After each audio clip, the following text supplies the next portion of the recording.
Good morning everybody, and let us continue our discussion on the linear drive. In the last class we have seen there are different kinds of linear drives and we have seen what are the advantages and disadvantages of those linear drives. So, let us continue this topic further. So, in the last class we have seen that there are three different kinds of linear drives. So, the one is the iron core, another is the air core or the ironless, and third one is the slotless. So, if you consider these attributes like a cost, attractive forces, cogging, force per size, thermal characteristic, force weight and force strength, then there are different way you can get the idea that which one is better in this case. So, if you consider cost only, then slotless is the lowest cost and air core is the highest cost. Attractive forces, that means the attraction between the magnet and the forcer, then it is highest in this particular case and this is the moderate. So, if you see all these things, that you will get actually something in between for this slotless compared to this iron force and the iron core and the air cores. Force per unit, it is now say it is more good in this particular case. So, if you are whatever, first you have to decide that which one is your primary objective or the primary attribute. So, depending on that you have to select one motor. Obviously, you have to compromise some of the parameters because none of this motor is giving all the advantages which is required for a particular application. So, some compromise must be made for selection of these motors. Now, let us discuss all the advantages and disadvantages of this linear drive. So, first one is the high speed, because speed is limited by the wear and friction in that conventional drive here, because we know that here we are not getting any contact between the two surfaces. So, the speed is limited by the bus voltage and the speed of the control electronics. How frequently you are changing those poles between the north and south, depending on you can get the speed here. So, typical speed of the linear motor is 3 meter per second with a 1 micron resolution and over 5 meter per second for the coarser resolution, because we have seen in the earlier that everything depends on the resolution. If you are more high resolution, what is happening, that moving very fast is a problem, because again you have to get the signal processing also of such a high rate. So, if your speed is 3 meter per second, you can get within a 1 micron resolution you get. But if you increase the your speed, then what is happening, that similar way you have to actually increase the electronics for the resolution or the encoder also. So, that is very difficult. So, by increasing the speed, then what you have to do, that you have to actually use the coarser resolution. Then you have to actually compromise with thing, instead of a 1 micron you can go with a 5 micron or 10 micron, then you can go with the very high speed. So, that is the one of the way you can compromise with respect to resolution if the primary criteria is the speed.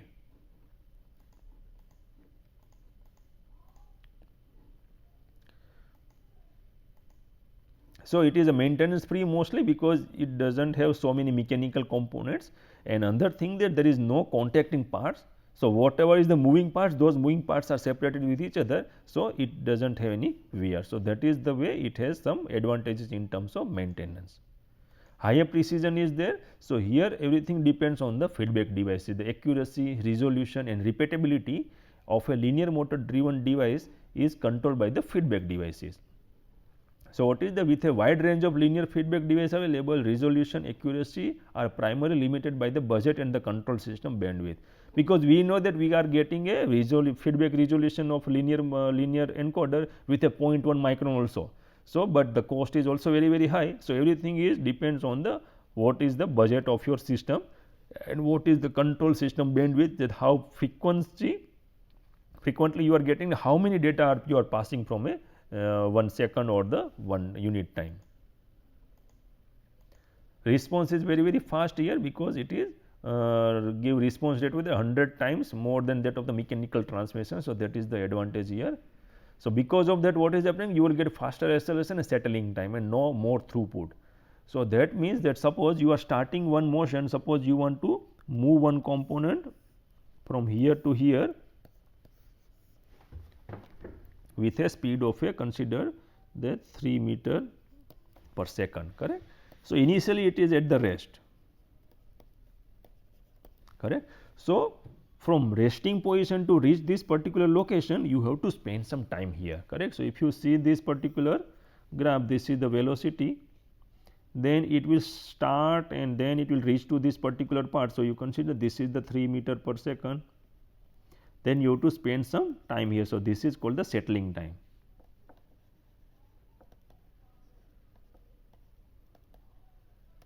Correct. So, if you spend this much settling time, then you have whatever is the second, fraction of second is also sometime is important when you are working with a very high precision and hundreds and thousands of component. So, whatever is this time, you can reduce this time, because now you are getting a faster acceleration. So, right now suppose it is taking this much time, and if you use this motor, and it may take very small time. So, it is reaching this part. So, this is the time you have to spend in settling time. So, that is settling time. So, if it is responding very fast, then your settling time will be very less. Quickly you are reaching to your required velocity, and then you can start performing your operation. So, you are reaching to required position very fast. So, obviously your throughput is very high. Throughput means the production rate, how fast you can process one component. So, that is called throughput.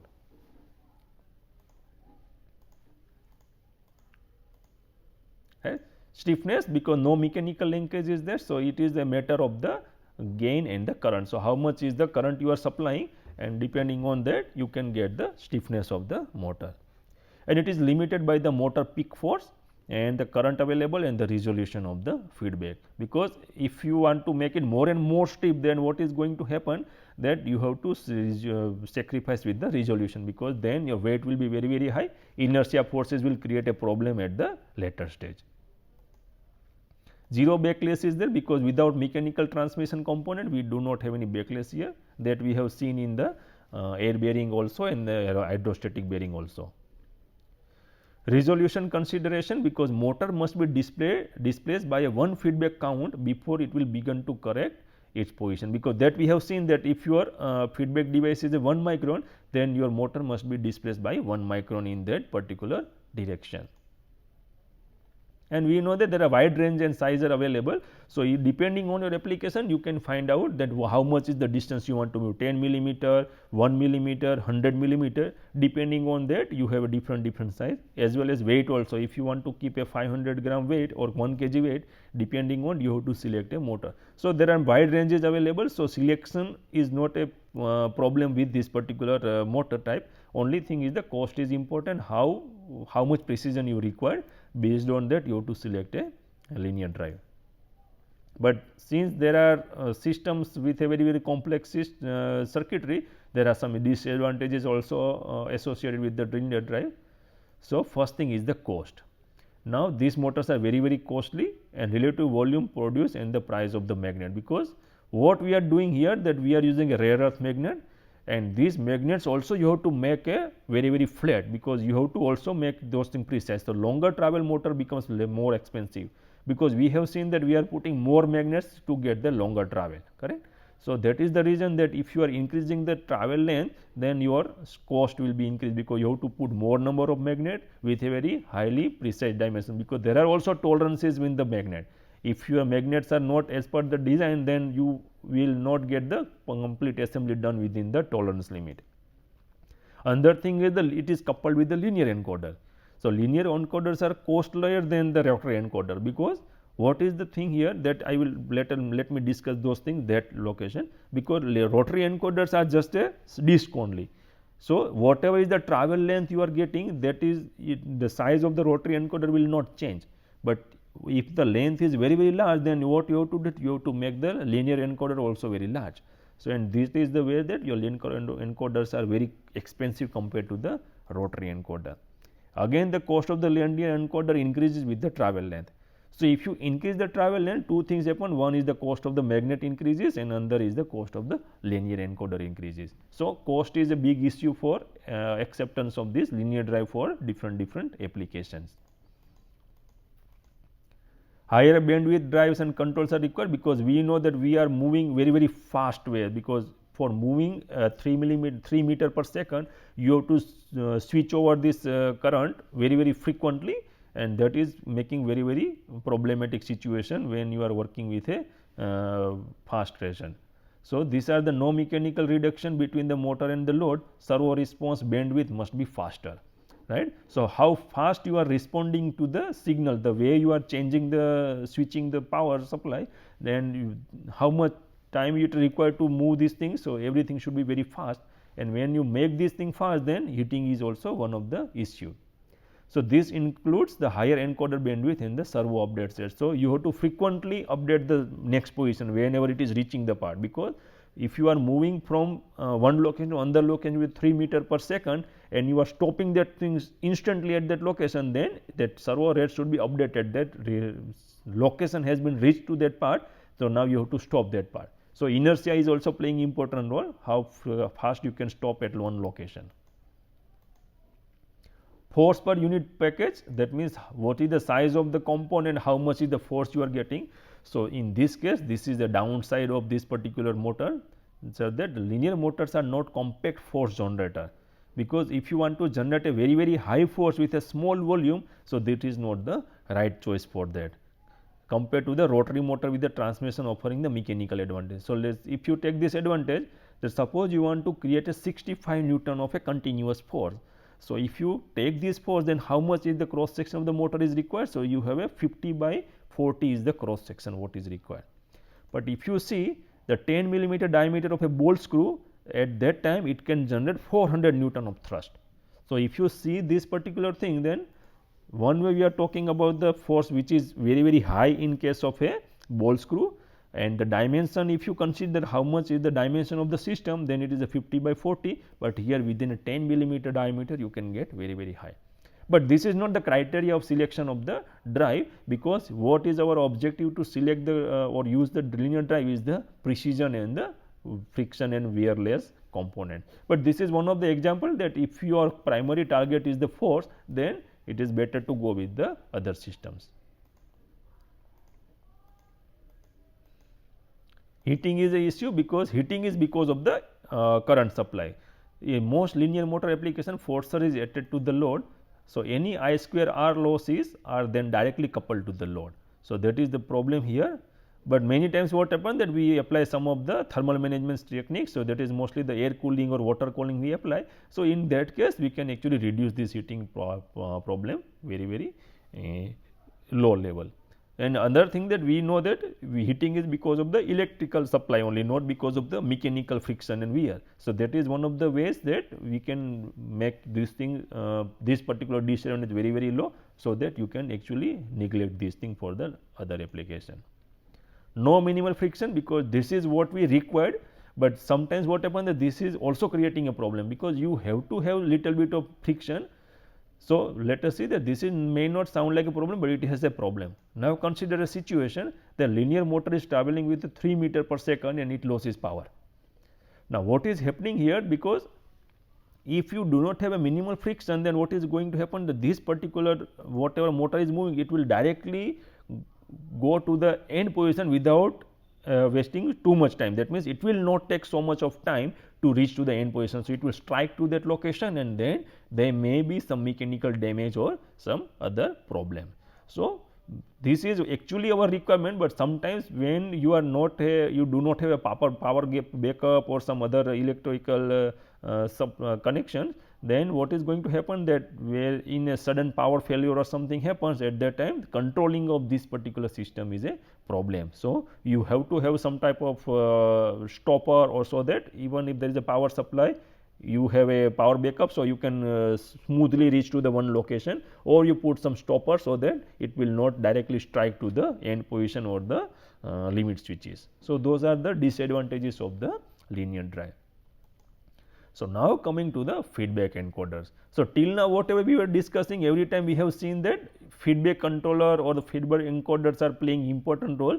Whatever is the resolution of the feedback controller, you will get the step size of that much only, not because of the system which we are using. That we have seen that if you have a linear drive with a 0.1 micron of resolution, but your feedback drive has a 1 micron resolution, then your system will work with a 1 micron only. So, let us discuss about the feedback controllers, what are the feedback encoders available.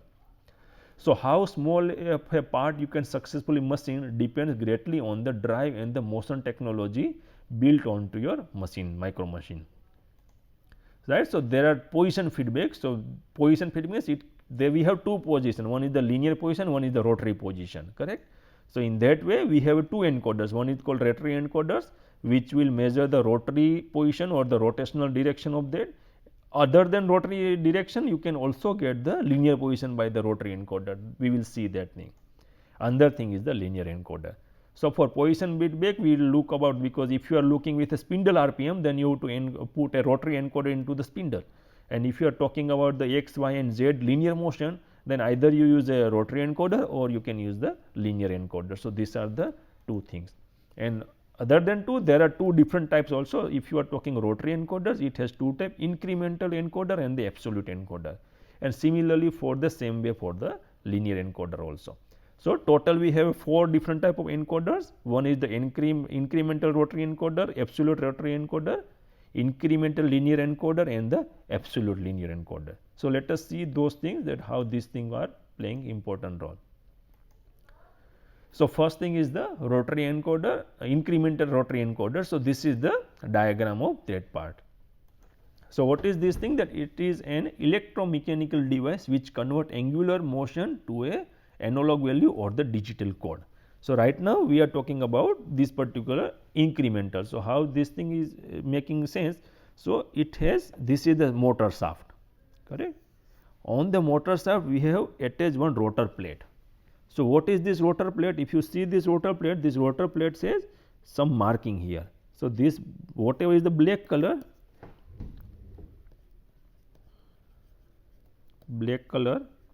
these are opaque, and whatever this white color is there, there is spacing in this, white color are the transparent,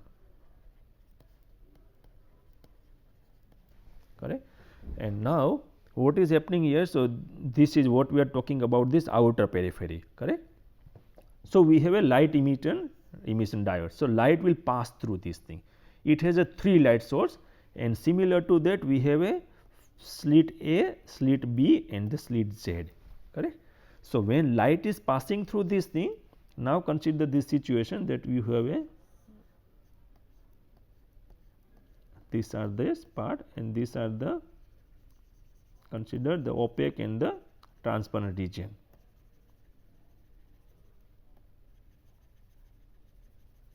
Correct. So, light is passing through this part. So, when it is rotating, if these particular transparent parts come, then light will pass through it, and on the other side there is a phototransistor available. So, whatever is this, these things are aligned with each other. So, this one light is aligned with one phototransistor, another is similar to like that. So, whenever there is a transparent part, light will pass through it and it will get a signal. Whenever light will strike to this opaque region, black portion, light will not pass through it, your phototransistor will not get any signal. So, this is the how. So, if you rotate a very faster rate, faster way you will get this particular signals, right. So, that is for the slit A and slit B. Why we are using slit A and slit B? Let us see this diagram, right. So, this is the signal. Now, this is what we are talking, right. So, this is the signal of the A. So, whatever you are thinking of, so let us write here A, B and Z. So, this is A, when it is passing through it, you will get one signal of A. So, this one particular pulse belong to the one time the light is passing through and your phototransistor is getting a signal out of it, correct. And similar way you are getting a B. So, this is the B signal and this is called the Z signal.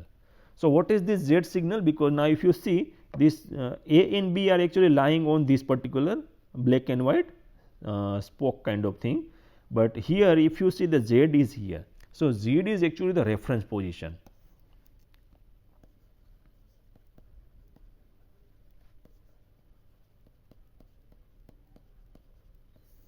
Correct. So, reference position is only 1 here, consider. So, now that is because that if you are rotating this particular encoder and suddenly there is a power failure or something, and then your position is somewhere here, correct. So, at that time this particular incremental encoder will not be able to find where is the position. So, it will rotate it, and again when this particular Z will reach to this location, then it will get the signal that this is the reference position, and then it will start counting the position. So, that is about that part. So, what it will do, that it will actually do a travel distance and the direction information. Now, consider that how do you know that it is rotating in clockwise direction or anti-clockwise direction, correct? So, let us see that thing. Now, that is done by the slit A and B. Now, you can see that this A and B are actually side by side, not the one after another. That means, not back to back, but it is side by side. So, now consider that it is rotating in the clockwise direction, right. So, if it is rotating clockwise direction, when it is rotating, your A slit will get signal first, because it is located first. So, this is the signal strength of the A. So, it is starting with this particular leg. So, how much is this particular leg between the signal A and B? That is the distance between this particular A and B, correct. So, this is the A signal, and after certain time you will get the B signal, correct. So, our sequence is from A to B. So, it is rotating in the clockwise direction. If you rotate in anti-clockwise direction, what is going to happen? That you will get this signal as a B and this signal is A, because now B will get the first signal and then it will get the A signal. So, not only the rotation, but you also will get the information about the direction, that it is rotating in clockwise direction or anti-clockwise direction. That is about the rotational motion. Now, how do we convert this rotational motion in terms of a linear motion, correct? Because these rotary encoders are also used for measurement of a linear motion. Because now consider this is the shaft, and shaft has a lead screw, correct. So, lead screw has a pitch,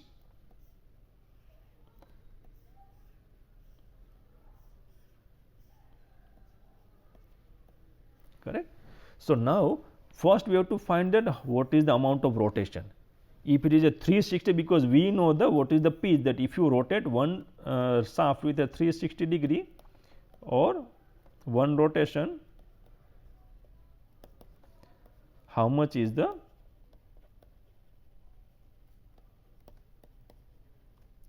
translation motion.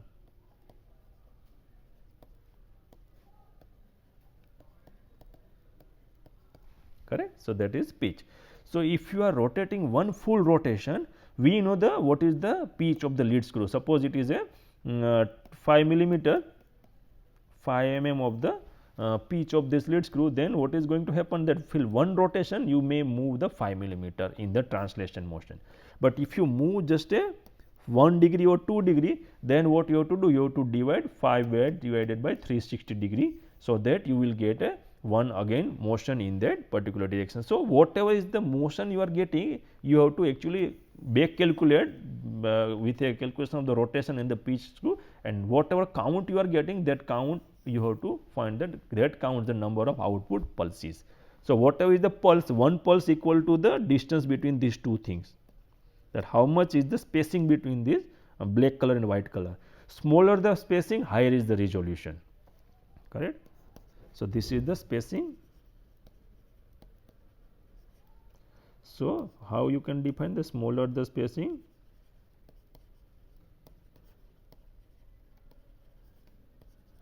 Higher is the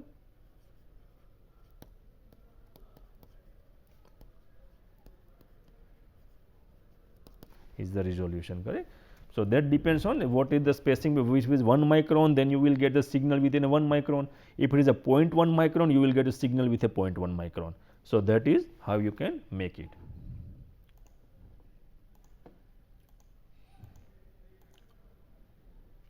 Right, but problem, what is problem with this thing, that it cannot tell you about the absolute position, that we have seen in the earlier class, in the earlier slide, that suppose it is reaching here some location, suppose it is here, then what is happening here, that it has to move to this z location here first to get that what is that position, because unless it will reach to that reference position, it will not tell you that what is the part. So, what is the location of this? So, what is that thing, the machine needs to be reference or the home. So, this z is called the home position or the reference position. So, that is one problem here with this particular incremental kind of thing. Okay. So, it provides output only when the shaft of the encoder is rotated. It is obviously correct, because if your shaft is not rotating, you will not get the output. So, a reference position can be anywhere, is reset. So, this suppose it is here, then it will be reset, and pulse count from that position is detected, the amount of rotation. So, this particular thing will be reset, that means this particular location will go to that location and then it will get the signal. So, pulse count will start getting position once it detect this particular Z part.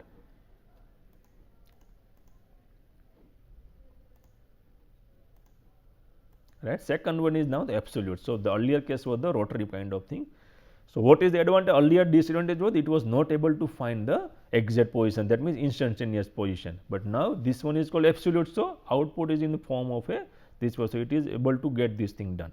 So, now how is the difference than earlier case? That earlier case it was the lot of different type of slits and it was getting a signal, but here now what is happening here, that you have a series of LEDs and on the other side you have a